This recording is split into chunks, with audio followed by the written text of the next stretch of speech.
Puji Tuhan, luar biasa untuk semua yang boleh kita rasakan. Apalagi sepanjang hari ini kita boleh ada, itu karena kebaikan Tuhan. Saya diberkati dengan pujian yang ada, dan sebenarnya kita harusnya duet sama baju kita, cuman beda warna. Ya, Bu Ati sama saya juga nggak nge ya. Ya, ternyata ada kesehatian. Tuhan dimuliakan ya. Tapi nggak tahu di kelebarannya ya. Oke, puji Tuhan. Selamat malam. Tidak terasa sebulan lagi kita akan mengikuti retreat.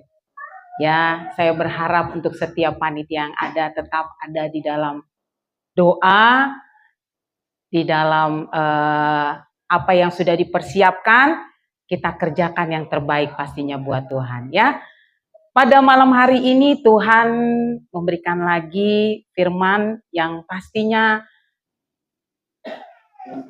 untuk diingatkan secara pribadi buat saya, dan biarlah ini juga memberkati untuk jemaat-jemaat di tempat ini, buat Bapak Ibu di tempat ini.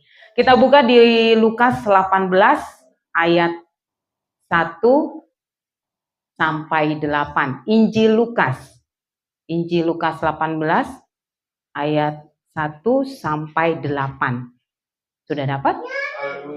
Puji Tuhan, kita baca bergantian ya. Nanti saya ayat ganjil, untuk Bapak Ibu jemaat ayat yang genap ya. Demikian firman Tuhan. Perumpamaan tentang hakim yang tak benar. Yesus mengatakan suatu perumpamaan kepada mereka untuk menegaskan bahwa mereka harus selalu berdoa dengan tidak jemu-jemu. Katanya, dalam suatu kota ada seorang hakim yang tidak takut akan Allah dan tidak menghormati seorang pun. Dan di kota itu ada seorang janda yang selalu datang kepada hakim itu dan berkata, "Belalah hakku terhadap lawanku." Beberapa waktu lamanya hakim itu menolak, tetapi kemudian ia berkata dalam hatinya, "Walaupun aku tidak takut akan Allah dan tidak menghormati seorang pun, namun karena janda ini menyusahkan aku, baiklah aku membenarkan dia, supaya jangan terus saja ia datang dan akhirnya menyerang aku." Kata Tuhan, camkanlah apa yang dikatakan hakim yang lain itu. Tidakkah Allah yang membenarkan orang-orang pilihannya yang siang malam berseru kepadanya? Dan adakah ia mengulur-ulur waktu sebelum menolong mereka? Aku berkata kepadamu, ia akan segera membenarkan mereka. Akan tetapi, jika Anak Manusia itu datang, adakah ia mendapat iman? Haleluya, puji Tuhan. Pada pasal ini dalam Injil Lukas, kita bisa melihat dari judulnya, perikopnya merupakan perumpamaan tentang hakim yang tak benar. Kita tahu Injil Lukas ditulis oleh Lukas. Kita mengetahui Lukas sendiri adalah seorang dokter ataupun tabib yang Tuhan pakai menjadi murid Yesus, di mana dia boleh melihat bagaimana menceritakan, menuliskan kembali apa yang Tuhan sampaikan pada saat itu. Kita tahu Yesus di saat berkhotbah paling sering menggunakan perumpamaan. Ya. Yesus mempunyai hikmat yang luar biasa, mempunyai cara bagaimana dia menyampaikan kebenaran firman itu sehingga firman itu dimengerti dan kena dan dipahami.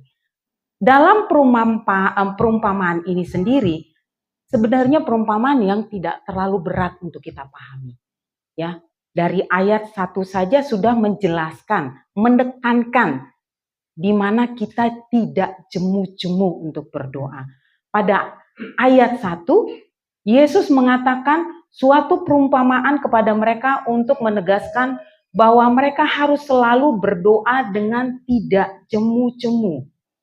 bagaimana Tuhan tahu keterbatasan kita sebagai manusia, sebagai anak-anaknya, yang istilahnya dalam keadaan yang mungkin terus-menerus, permasalahan yang terus-menerus tidak pernah selesai, akan membuat kita hilang kesabaran. Kehilangan kesabaran tentang apa?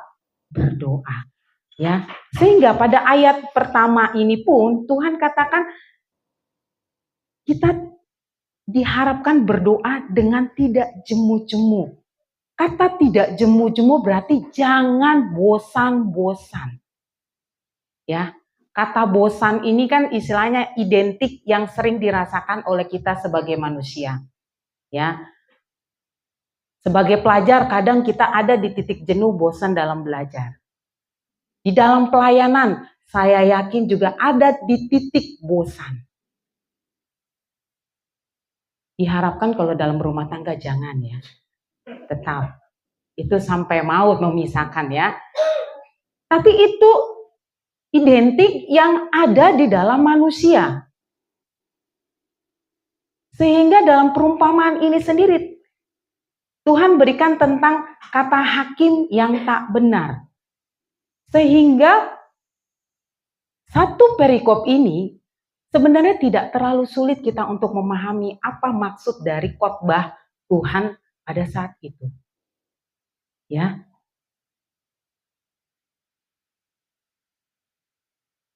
Garis besar dalam pasal ini di mana hakim yang jahat pun di saat didatangi, diteror, terus-terusan, akhirnya dia juga menolong janda itu. Garis besarnya seperti itu. Ya.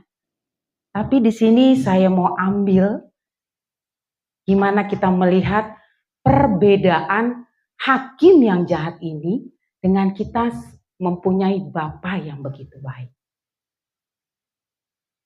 Hakim yang jahat itu saja mau membantu janda ini untuk membela haknya, apalagi Bapa kita yang begitu baik. Yang pertama mungkin perbedaannya yang bisa kita lihat, yaitu hakim yang jahat ini akhirnya menolong janda ini. Kita menarik seorang hakim yang tidak mengenal Allah. Dia pun membantu janda ini sehingga dia boleh dibenarkan. Perbedaannya, apalagi kita anak-anak Tuhan. Pasti Tuhan akan menolong kita. Di saat kita tidak pernah jemu-jemu untuk berdoa dan berseru kepada Tuhan. Ya atau tidak? Terkadang kita juga dengan masa yang begitu panjang, permohonan yang terus kita naikkan, permasalahan yang terus diperhadapkan, membuat kita pun, sudahlah, berdoa pun kayaknya jawabannya gak ada. Tapi Tuhan mau melihat kita itu bukan dari doa yang sering kita naikkan. Tapi Tuhan mau menginginkan kita itu bagaimana terus terhubung dan intim, semakin dekat kepada Tuhan. Sehingga perbedaan yang pertama kita bisa lihat ya pada ayat kedua selanjutnya. Katanya dalam sebuah kota ada seorang hakim yang tidak takut akan Allah dan tidak menghormati seorang pun. Ayat 3, dan di kota itu ada seorang janda yang selalu datang kepada hakim itu dan berkata, belalah hakku terhadap lawanku. Jadi hakim yang jahat saja melihat janda yang terus datang kepada dia berseru minta tolong, ditolong. Apalagi kita punya Bapa yang begitu baik. Jangan pernah jemu-jemu untuk berdoa. Jangan pernah bosan kita berseru kepada Tuhan. Lalu yang kedua, motivasi yang bisa kita lihat dalam pasal ini. Walaupun hakim ini jahat, tapi dia punya motivasi apa? Menolong. Ya. Mungkin pada ayat selanjutnya ya, di ayat keempat, beberapa waktu lamanya hakim itu menolak. Jadi dia kayaknya, udahlah ngapain sih datang gitu loh. Saya nggak akan bisa bela kamu gitu. Tetapi kemudian ia berkata dalam hatinya, ini hakim udah lalim, jahat, gak kenal Tuhan. Tapi di saat dia sudah mempunyai motivasi dalam hatinya, akhirnya janda ini ditolong. Jadi pada ayat yang keempat, beberapa waktu lamanya hakim itu menolak. Tetapi kemudian ia berkata dalam hatinya, walaupun aku tidak takut akan Allah dan tidak menghormati seorang pun, ayat 5. Namun karena janda ini menyusahkan aku, baiklah aku membenarkan dia. Supaya jangan terus saja ia datang dan akhirnya menyerang aku. Motivasi hakim ini kita bisa lihat akhirnya dia menolong. Apalagi Tuhan, apalagi Bapa kita. Dia nggak pernah merasa terganggu dengan kehadiran kita, doa kita. Kita terus berseru, merengek-rengek kepada Tuhan. Tuhan nggak merasa, bosen saya dengar doa ini. Bosen saya lihat orang ini. Enggak. Bapa begitu baik. Dia tidak pernah merasa disusahkan dengan doa-doa kita. Dengan perbuatan kita. Dengan tingkah laku kita. Tuhan hanya ingin minta kita terus datang. Terus jangan pernah jemu-jemu. Berharap kepada Tuhan. Motivasi Tuhan itu tidak akan pernah meninggalkan kita sedetik pun.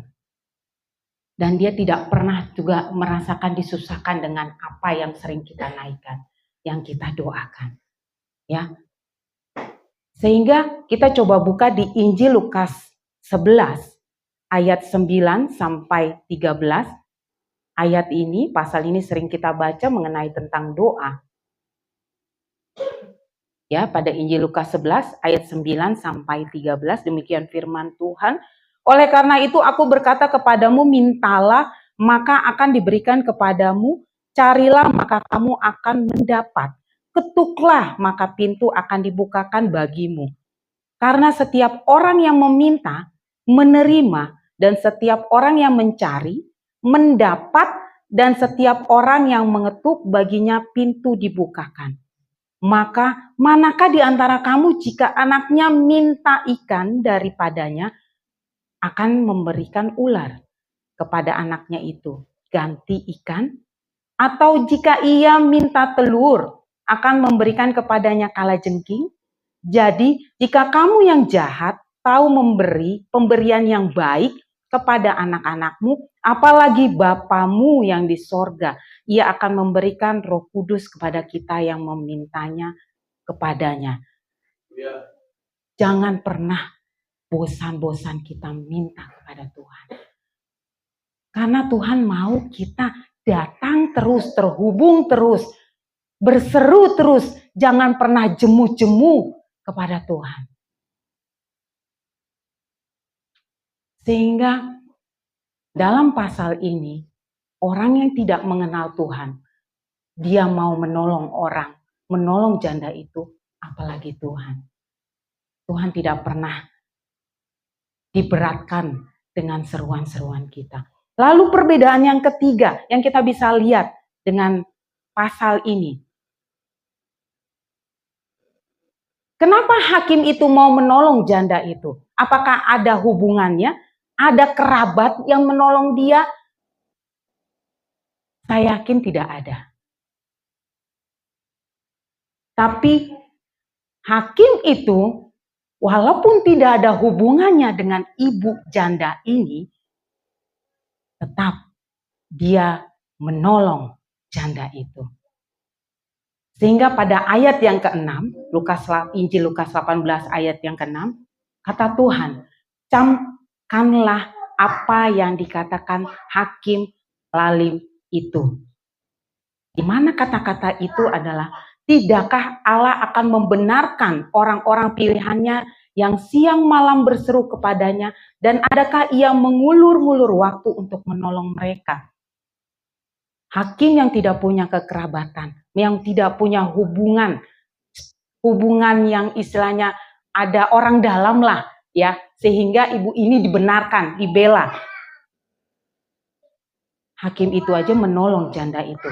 Apalagi kita punya Bapa kita yang di sorga, yang pastinya akan menolong dan tidak akan pernah mengulur-ngulur waktu di saat menolong kita. Terkadang kita melihat Tuhan seperti mengulur, tapi kembalilah kita mengintrospeksi diri kita. Jangan di saat kita menerima teguran, tapi kita merasa kok jadi seperti yang terhakimi. Tapi belajarlah kita untuk menyadarkan diri kita, mencamkan apa yang diperhadapkan, sehingga doa kita seperti terulur. Tapi bukan Tuhan yang mengulur. Tuhan mau menginginkan kita terus mengintrospeksi diri, untuk kita bisa terus minta kepada Tuhan, Tuhan apa yang harus diperbaiki dalam hidupku? Apa yang Tuhan mau dalam hidupku? Sehingga semuanya Tuhan jawab doa-doa kita sesuai dengan waktunya Tuhan. Ya. Jadi kita bisa melihat bagaimana kita punya Allah yang begitu luar biasa. Walaupun istilahnya hakim itu tidak punya kerabat, tidak punya jalinan kekeluargaan dalam janda itu, dia mau menolong. Kita tahu kita sebagai anak-anak Tuhan, pastinya Tuhan akan menolong. Ada amin? Lalu perbedaan yang terakhir yang harus kita pahami dalam pasal ini, di saat hakim itu mau menolong janda ini, dia tidak ada koneksi, tidak ada perantara, tapi dia punya motivasi, punya keinginan untuk menolong janda ini. Kita bisa lihat selanjutnya di ayat yang ke-7. Tidaklah Allah akan membenarkan orang-orang pilihannya yang siang malam berseru kepadanya, dan adakah ia mengulur-ngulur waktu sebelum menolong mereka? Ayat ke-8. Aku berkata kepadamu, ia akan segera membenarkan mereka. Akan tetapi jika anak manusia itu datang, adakah ia mendapati iman di bumi? Kita bersyukur kita punya perantara. Siapa? Yesus. Kita tidak akan bisa doa kita naik di hadapan Allah tanpa ada perantara. Tapi karena ada anak manusia itu Tuhan kasih kepada kita. Sehingga Yesuslah satu-satunya jalan, perantara yang Allah berikan kepada kita. Sehingga doa yang terus-terus kita naikkan, yang tidak pernah jemu-jemu kita serukan kepada Tuhan, sampai kepada Bapa yang di surga. Begitu luar biasanya kita, begitu spesialnya kita. Sehingga marilah kita sadar, marilah kita terus pergunakan waktu yang ada. Bagaimana Allah memberikan perantaranya yang luar biasa, anaknya yang tunggal, sehingga setiap doa kita, pergumulan kita sampai kepada Allah, sampai kepada Bapa. Sehingga Tuhan juga mau di saat dia datang lagi ke dunia ini, dia mendapatkan iman itu ada di dalam setiap kehidupan kita. Mari kita belajar dari hakim yang tidak mengenal Tuhan. Di saat dia terus diteror, di saat dia terus didatangi oleh janda itu, luluh juga. Apalagi kita punya Bapa yang begitu baik. Mempunyai Bapa yang penuh kasih, yang selalu memberikan telinganya, yang memberikan waktunya 24 jam, menyediakan semuanya yang terbaik buat kita. Tapi kita kadang-kadang menyia-nyiakan waktu itu sendiri. 24 jam Tuhan kasih, 8 jam kita diberikan bekerja, 8 jam kita juga boleh diberikan beristirahat. Harusnya 8 jam pun kita coba pergunakan waktu yang terbaik. Kadang 10 menit kita berdoa, kita sudah tidur. Baca Alkitab sudah selesai. Mari kita camkan bagaimana kita mempergunakan waktu yang terbaik. Tuhan tidak minta 8 jam kita terus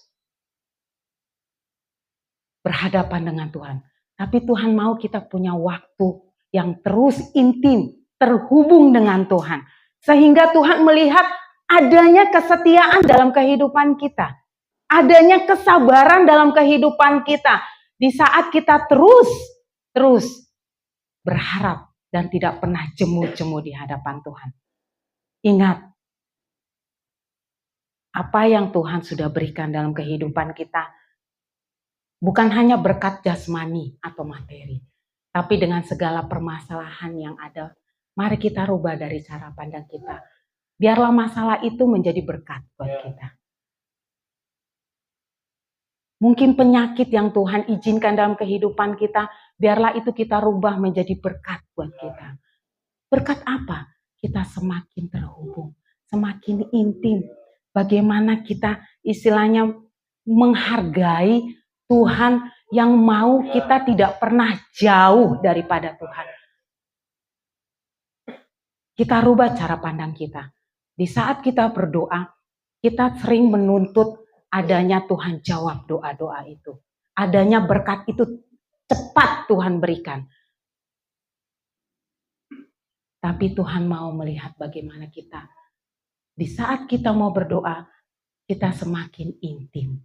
Semakin dekat, Dia mau kita terus melekat kepada Tuhan. Mari kita jaga hubungan kita kepada Tuhan. Jangan pernah bosan-bosan kita kepada Tuhan. Siapkan yang terbaik. Siapkan waktu yang terbaik. Hargai yang Tuhan sudah berikan. Yaitu perantara anaknya yang tunggal. Sehingga doa-doa kita boleh terus dan sampai terhubung kepada Tuhan. Puji nama Tuhan. Demikian firman Tuhan. Biarlah kita bisa melihat kebaikan Tuhan yang luar biasa. Sehingga kita tidak pernah jemu-jemu untuk berdoa kepada Tuhan. Puji Tuhan. Saya tidak pernah tahu apa yang menjadi pergumulan Bapak Ibu di tempat ini. Tapi saya yakin jangan kita fokus dengan pergumulan dan permasalahan. Tapi kita fokus bagaimana kita menjalin hubungan kita lebih baik dan lebih intim lagi. Di saat kita diintrospeksi, di saat kita ditegur Tuhan, biarlah itu kita rubah. Itu adalah berkat yang mau Tuhan izinkan sehingga kita boleh dipulihkan.